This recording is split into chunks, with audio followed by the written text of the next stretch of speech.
West ఏషియాలో జరుగుతున్న వార్లో China Russia enter అవుతుందా? America Israel ఇరాన్పై జరుపుతున్న ఈ యుద్ధంలో చైనా రష్యా రోల్ ఏంటి? వాస్తవంగా చైనా రష్యా పూర్తి స్థాయిలో దిగితే ఈ యుద్ధ స్వభావమే మారిపోతుంది. ఇది రీజనల్ వార్గా ఉండదు, గ్లోబల్ వార్గా మారిపోతుంది. కానీ ఈ రకమైన అనుమానాలు ఎందుకు కలుగుతున్నాయి అంటే ఇంటర్నేషనల్ మీడియా, ముఖ్యంగా వెస్ట్రన్ మీడియాలో వస్తున్న కొన్ని కథనాలు. మొదటి కథనం ఏంటంటే ఇరాన్ ఇటీవల కాలం నుంచి వరకు కూడా మీకు స్పష్టంగా ఈ అమెరికా మిత్ర దేశాలైన Saudi Arabia, United Arab Emirates, Kuwait, Bahrain, Jordan ఇలాంటి ప్రాంతాలలో, ఇలాంటి దేశాలలో ఉన్న అమెరికన్ ఫెసిలిటీస్ పైన, సిఐఏ సెంటర్స్ పైన, అమెరికన్ మిలిటరీ అసెట్స్ పైన చాలా స్పష్టమైనటువంటి షార్ప్ ఫోకస్ అటాక్ చేయగలుగుతోంది. ఇరాన్ ఈ స్థాయిలో అటాక్ చేయగలిగే కెపాసిటీ ఎలా వచ్చింది అనేది ఇప్పుడు చర్చ జరుగుతోంది. దీనికి Russian intelligence support, Russian technology support వల్లనే చేయగలుగుతుంది అని.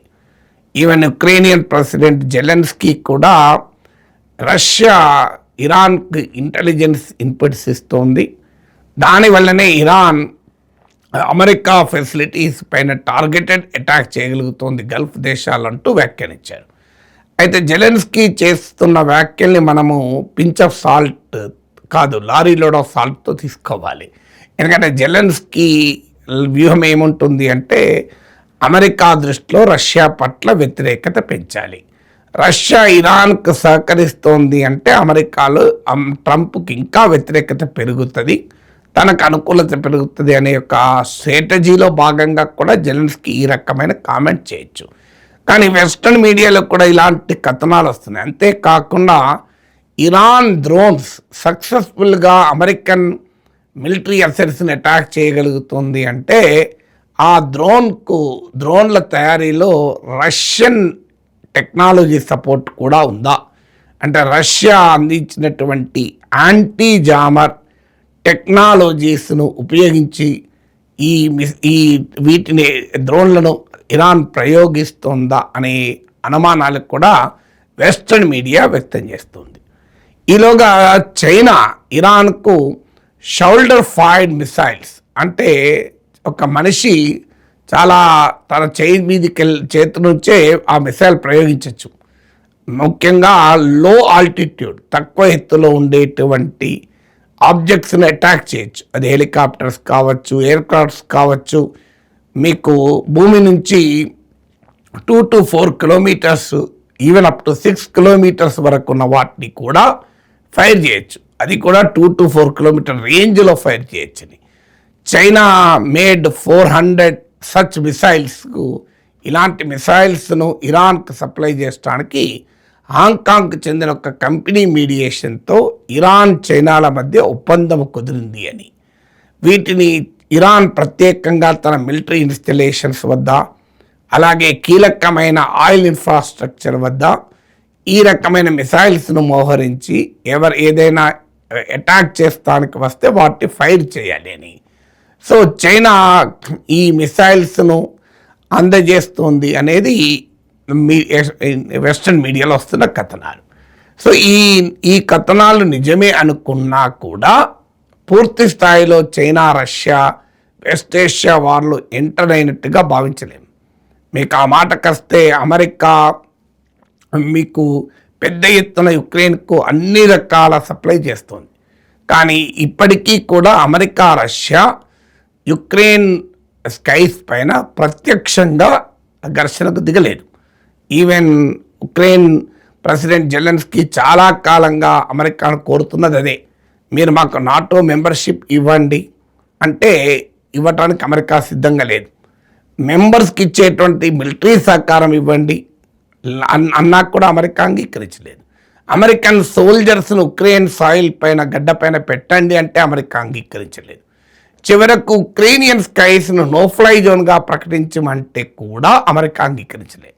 అమెరికా స్పష్టంగా చెబుతోంది, ఇవే జరిగితే మేము రష్యాతో ప్రత్యక్ష మిలిటరీ కాన్ఫ్రంటేషన్లోకి దిగినట్లే, అందుకు అమెరికా సిద్ధంగా లేదు అని ఇప్పుడు కాదు, బైడెన్ టైంలోనే స్పష్టం చేశారు. మీకు కేవలం ఆయుధాలు ఇస్తాం, అది కూడా సెల్ఫ్ డిఫెన్స్లోనే వాడాలి అని. డీప్ ఇన్సైడ్ రష్యా అటాక్ వాడకూడదు అని కూడా బైడెన్ టైంలో కండిషన్స్ పెట్టారు. ట్రంప్ టైంలో అడపాదలపై కండిషన్స్ సడలించాక రష్యాలోని లోతట్టు ప్రాంతాలపై కూడా మీకు ఉక్రెయిన్ అటాక్ చేయగలిగింది. కానీ వాస్తవానికి మీకు ఉక్రెయిన్ రష్యాలోకి జరిగిన సీక్రెట్ ఆపరేషన్లో కూడా కంప్లీట్లీ ఉక్రేనియన్ టెక్నాలజీ వాడారు తప్ప రష్యన్ వెపన్స్ వాడలేదు. అంటే అంత జాగ్రత్త అమెరికా పడుతోంది రష్యా యుక్రెయిన్ వార్. అలాంటప్పుడు ఇప్పుడు రష్యా కానీ చైనా కానీ నేరుగా ఇరాన్ కోసం అమెరికాతో యుద్ధానికి దిగుతుందా అనేది క్వశ్చన్ మార్కే. ఆ మాట కలిస్తే గల్ఫ్ దేశాలతో కూడా రష్యాకు చైనాకు కూడా మంచి సంబంధాలు ఉన్నాయి. చైనా సౌదీ అరేబియాల మధ్య ఆయిల్ యువాన్ డీల్స్ ఉన్నాయి. ఈ కంట్రీస్ అన్నిటికీ కూడా రష్యాతో కూడా మంచి రిలేషన్స్ ఉన్నాయి. అందువల్ల ఇరాన్ స్ట్రాటజిక్ అలా అయినప్పటికీ కూడా ఏ మేరకు ఇరాన్ వార్లో రష్యా చైనా ఎంటర్ అవుతుందనేది క్వశ్చన్ మార్క్. డెఫినెట్గా డిప్లొమాటిక్ సపోర్ట్ ఉంది. యునైటెడ్ నేషన్స్లో కూడా అమెరికా వార్ను తీవ్రంగా ఖండించాయి. ఈ వార్కు ఎండ్ చేయాలి అనే అంశాల్లో కూడా రష్యా చైనాలు పిలిపిస్తున్నాయి. దాంతోపాటు ఇరాన్తో ఉన్న స్ట్రాటజిక్ డెప్త్ కూడా ఉంది. ఇప్పుడే కాదు, వెస్ట్ ఏషియాలో రష్యాకు ముందు నుంచి కూడా ఇరాన్ కీలకమైన అలాగే సిరియాలోని బషర్ అల్ అసద్ ప్రభుత్వం ఒకప్పుడు రష్యాకు చాలా సన్నిహితం. ఇప్పుడు బషర్ ప్రభుత్వం పడిపోయింది, కొత్త రెజీమ్ వచ్చింది. అందువల్ల ఇప్పుడు వెస్ట్ ఏషియాలో సిరియాలో బషర్ ప్రభుత్వ పతనం తర్వాత రష్యాకు ఉన్న మోస్ట్ ట్రస్టెడ్ ఇరాన్. సో అందువల్ల ఇరాన్కు అమెరికాకు మధ్య ఉన్న వైరం వల్ల కూడా రష్యాకు ఇరాన్ స్ట్రాటజిక్ అవుతుంది, అందులో డిస్ప్యూట్ లేదు. అలాగే చైనాకు ఇరాన్కు కూడా స్ట్రాటజిక్ కోఆపరేషన్ ఉంది. అమెరికన్ శాంక్షన్స్ వల్ల ఇరాన్ ఆయిల్ అమ్ముకోలేని పరిస్థితి ఉంటే ఇరానియన్ ఆయిల్ ఎక్స్పోర్ట్స్ ఇవాళ 90% చైనాకే వెళ్తున్నాయి. అలాగే ఇరాన్లో చైనా ఇంట్రెస్ట్ ఉన్నమాట నిజం. అందువల్ల చైనాకు రష్యాకు ఇరాన్తో డీప్ స్ట్రాటజిక్ కోఆపరేషన్ ఉంది, వ్యూహాత్మక అవసరాలు ఉన్నాయి. కానీ అదే సమయంలో నేరుగా అమెరికాతో మిలిటరీ కాన్ఫ్రంటేషన్కు చైనా కానీ రష్యా కానీ దిగి వెస్ట్ ఏషియా వార్లో ప్రత్యక్ష భాగస్వాములు అవ్వటానికి సిద్ధంగా లేవు. ఏ మేరకు ఇరాన్ను స్టెబిలైజ్ చేస్తానికి, ఈ వార్ను ఎండ్ చేయడానికి ప్రయత్నాలు చేయవచ్చు, అమెరికన్ ఇంట్రెస్ట్లు ఏకపక్షంగా నెగ్గకుండా ఉండటానికి ప్రయత్నాలు చేయవచ్చు. ఎందుకంటే స్ట్రాటజిక్ వార్ ఉంటుంది. మీకు గ్లోబల్ రిలేషన్స్లో తమ ప్రత్యర్థుల్ని చెక్మేట్ చేసే వ్యూహాలు ఎవరైనా రచిస్తూ ఉంటారు. అందులో రష్యా కంప్లీట్గా తన ఉక్రెయిన్ వారు యూరోప్ క్షేత్రము యురేషియా ప్రాంతంలోనే రష్యా తలమునకలై ఉంది.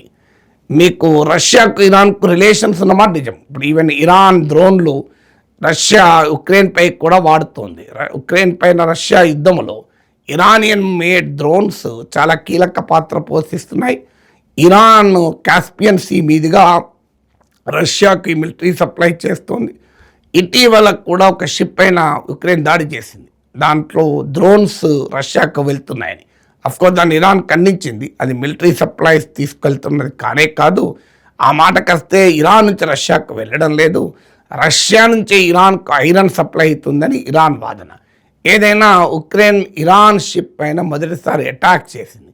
ఈవెన్ ఉక్రెయిన్ వెళ్ళి సౌదీ అరేబియా, యుఏఈ లాంటి గల్ఫ్ దేశాలకు ఇరాన్ నుంచి వచ్చే మిసైల్స్ అటాక్ చేసుకోవటానికి లో కాస్ట్ డ్రోన్స్ కూడా సప్లై చేస్తాం, లో కాస్ట్ టెక్నాలజీ సప్లై చేస్తామని. ఎందుకంటే ఉక్రెయిన్కి అనుభవం ఉంది ఇరానియన్ మేడ్ డ్రోన్స్ ఎదుర్కోవడంలో. అందువల్ల మీకు ఇరాన్కు రష్యాకు మధ్య మిలిటరీ కోఆపరేషన్లో చాలా పరస్పర సంబంధాలు ఉన్నమాట నిజం. అందువల్ల అక్కడ ఇరాన్ విషయంలో చైనా రష్యా ఇరాన్కు అనుకూలము, దాంట్లో డిస్ప్యూట్ లేదు. కానీ మిలిటరీ కాన్ఫ్రంటేషన్ అమెరికాతో నేరుగా దిగటానికి ఆ దేశాలు ఎంత మేరకు ఆసక్తి చూపుతాయి? ఎందుకంటే రష్యా స్ట్రాటజిక్ థియేటర్ మొత్తం యురేషియా ప్రాంతం అంటారు. సో ఈ సెంట్రల్ ఏషియా, ఈస్టర్న్ యూరప్ ఈ ప్రాంతంలో తన స్ఫియర్ ఆఫ్ ఇన్ఫ్లుయెన్స్ నిలబెట్టుకోవాలన్నది రష్యా ఎత్తుగడ. ఇక్కడ వచ్చి సెంట్రల్ ఏషియా మీకు వెస్ట్ ఏషియాలో వచ్చి చక్రం తిప్పాలని రష్యా కోరుకుంటుందని అనుకోను. అలాగే చైనా మొదటి నుంచి కూడా ప్రపంచంలో అమెరికాను నేరుగా కన్ఫ్రంట్ చేయడం కన్నా తన స్ఫియర్ ఆఫ్ ఇన్ఫ్లుయెన్స్ని విస్తరించుకోవాలి, అమెరికా తన జోలికి రాకుండా అడ్డుకోవాలన్నది చైనాస్ స్ట్రాటజీ. ఇప్పటికిప్పుడు అమెరికాతో డి అంటే డి అనుకునేటువంటి ఆలోచనలో చైనా లేదు, ఆ మాటకొస్తే అమెరికా కూడా లేదు. ఈవెన్ ట్రంప్ అయితే G2 అని కూడా ప్రతిపాదించారు, అమెరికా చైనా కలిసి. అందువల్ల ఈ స్ట్రాటజిక్ క్యాలిక్యులేషన్స్ రీత్యా రష్యా చైనా నేరుగా వెస్ట్ ఏషియా వార్లో ఇరాన్కి అండగా రావు, కానీ వివిధ రకాల సహకారము డిప్లొమాటిక్గా మీకు స్ట్రాటజిక్గా సహకారం అయితే ఖచ్చితంగా కొనసాగుతాయి.